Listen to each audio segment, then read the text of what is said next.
Hi, welcome. I'm Jim Nicas from the Castle Restaurant in Leicester, Massachusetts. And I'm producer Pete Swanson, and welcome to StoriesFromWineCountry.com, where every bottle has a story and every glass begins a new chapter.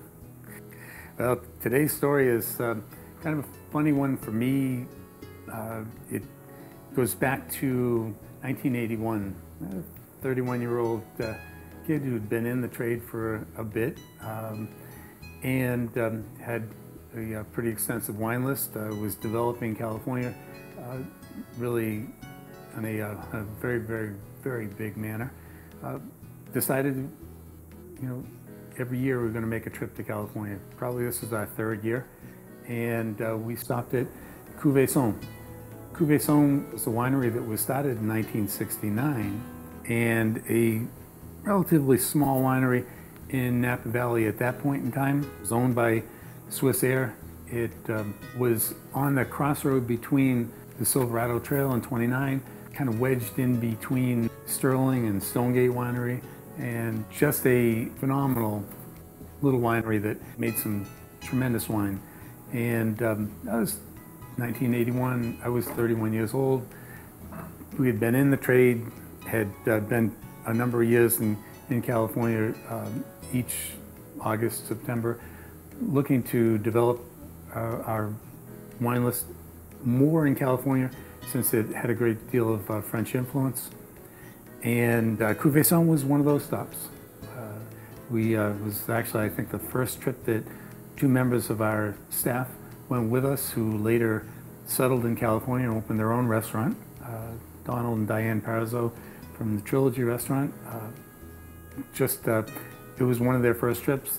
We had been a couple times before that. Wineries were in the process of trying to determine how East Coast wine buyers were going to react. So they would give you a little tour, a little lecture, a little tasting, and pat on the back, and off you went.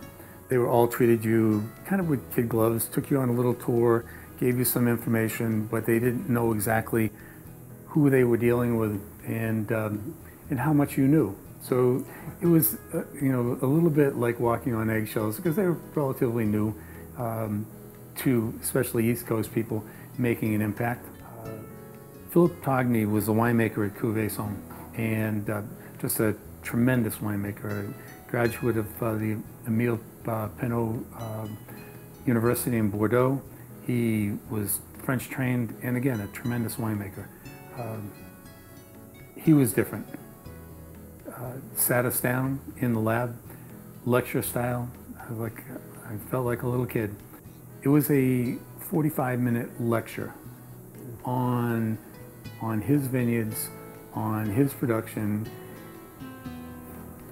Most of the time, I probably wouldn't sat down that long and listened to rhetoric, because you had been in the trade long enough. You really didn't want to necessarily listen, but something about this gentleman struck me. We were very polite, we listened, and we tasted, and after 10 minutes of tasting, he recognized that, okay, maybe I didn't need to do everything up front. So we get to tasting the 79 and the 78 Cabernet, and he pulled me aside and he said, "I'll tell you a secret. They held back my 78. I want the 79 released. It's good wine." And I agreed, it was very good wine. He said, "If you can, hold back, take a position on the 78, you will not regret it." And that's exactly the advice that I took. And when it was released, we took a position on the 78 Cabernet. Initially, in tasting it, you were like, God, just like wild mushrooms and earthy and kind of disjuncted. But it's taken 38 years for this wine to actually kind of hit full stride in fruition of what it should be in. And in the last 6 or 8 years, it has been absolutely stellar. Wow. We're talking about a Cabernet right now that's, 22, 38 years old. This wine is still a child. The color is magnificent, vibrant. Definition, this length of time in the bottle, this wine has come full circle. And he suggested take a position 38 years later. If I still have product, and I do, you know that I took a position. And this wine is proven to be one of those exceptional values when you think about the cost then comparative to now. And one of those true gems that really can't be overstated. It's just one of those magnificent wines. What do you mean when you say take a position on a wine? What's it? Take a position, would be to buy into the credibility and ageability of that wine in a significant quantity amount. I mean, to some people, a position would be 1 case, 2 cases, 3 cases. I won't even tell you how many cases that I bought, but let us say that it was double digits. Oh, wow. Interesting. And how often do you do something like that? How often do you find a wine that you say, oh, this is something I want to do? In retrospect, yesterday was when you would take the position. Today, there seems to be, because you never knew how much was going to be left. Everyone was clamoring for the wine. Positions today are significantly less than they were, but you might find 1 a week, 1 a month. It depends. I taste an awful lot of wine, and I like to age an awful lot of wine. And when you're tasting wine, how do you know it has potential? I mean, what makes it go like, oh, this could have potential? It's all in realizing the components of the wine and being able to extrapolate how that fruit, that acidity, that tannin would balance out. Would there be enough acidity to carry the fruit to fruition? Would the tannin soften? It is somewhat of a scientific process, but it's also one of those gut feelings. There are many bad bets? Oh God, yeah. Oh God, yeah. I don't think that anyone in any trade is not made a mistake or two, but the good certainly outweigh the bad, because once you've tasted something that has that finesse, that elegance, that just overall perfect sensory stimulation, there's nothing like it. And it's I imagine a significant investment, so you're actually putting a lot on the line when you're doing this. You do.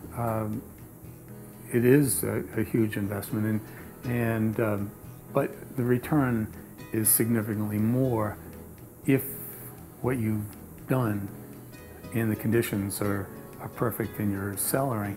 Then yes, the good outweighs the bad again. So you bought the wine, you're nursing it along. How do you know when it's ready? How do you know when to let it go and start recommending it? You're continually tasting and taking notes, and my wife will tell you that I have a room full of notes, notebooks, no pages, of wines that I tasted from the early 70s on, and you really don't need them, but you do, because you still own some of those wines, and you want to know what that wine tasted like then and each significant tasting since. And you have no recourse if they're not growing.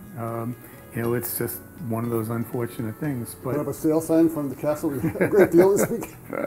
No, it's wine is a living, breathing entity. It does take time, and the wildest thing is you can actually taste a wine, know it's going somewhere, taste it again and say, God, it is really good now, and recommend it. Unfortunately, wine in its maturation process sometimes falls asleep, and then kind of grows and then wakes up and takes off again. Those rest periods can be nightmares for for a sommelier. Really? Wow, interesting. I mean, they're not. It doesn't die on you, but it just isn't quite as brilliant. It's taking a nap, huh? Just a little nap. But it comes back? It comes back. And you know, this wine napped for a number of times, but it's back full-fledged now.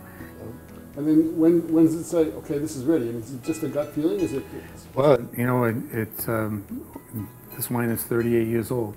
I would think that it can easily go another 6 to 8 years. At some level, I'm not sure that I'm going to be able to raise the glass to see if it's fully ready, but it's close. Are you selling it now? Oh, absolutely. Yeah. Absolutely. Yeah. It's been for sale, and it should always be for sale. And some people like younger wines, and you know, that's individual taste. For me, once a wine gets older and it's become a true treasure in finesse and elegance, that's when I typically think it's at its best. I would say, you know, Philip Togny was certainly not wrong. I mean, you know, granted, he graduated from the university in Bordeaux. You know, he knew his trade. He knows his trade. He's flanked by his, I think, his daughter now in Philip Togny Vineyards, and just a tremendous winemaker with, you know, I mean, huge potential. When he said take a position, I'm very glad that I took a position. Great. Well, thanks. Great story. See you next time. Cheers. Cheers. Thanks for joining us. Thank you.